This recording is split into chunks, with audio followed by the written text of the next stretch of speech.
मी doctor Yogesh Kulkarni, Nandurbar, Akkalkot येथे राहतो. माझ्या आईला जिभेला गाठ झाली आहे हे आढळल्यानंतर मी काही तपासण्या केल्यानंतर ते कॅन्सरची गाठ असल्याचं निदान झालं.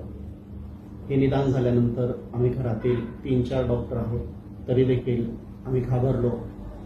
अशा परिस्थितीत आम्ही नाशिक येथील बरेच ऑन्कोसर्जन, ऑन्कोफिजिशियन यांचा सल्ला घेतला. त्यानंतर नामका हॉस्पिटल येथे आम्ही डॉक्टर चिन्मय कुलकर्णी आणि डॉक्टर अमोक काळे यांच्या मदतीने नामका हॉस्पिटल येथे ॲडमिट करण्यात आलं. डॉक्टर अमोक काळे सरांनी अत्यंत उत्कृष्ट पद्धतीने सर्जरी केली. डॉक्टर चिन्मय कुलकर्णी सरांनी आम्हाला खूप छान सहकार्य केलं. डॉक्टर जैन सर, नामका हॉस्पिटलचे कार्डिओलॉजिस्ट, त्यांनी देखील आम्हाला खूप सहकार्य केलं.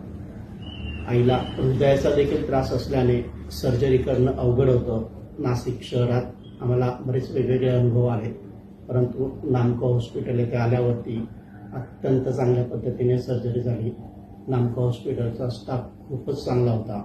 नामका हॉस्पिटलला अत्यंत कमी दरात, कमी याच्यात आणि चांगली सर्जरी करून आज आम्हाला डिस्चार्ज मिळतो, याचा मला अत्यंत आनंद होतोय.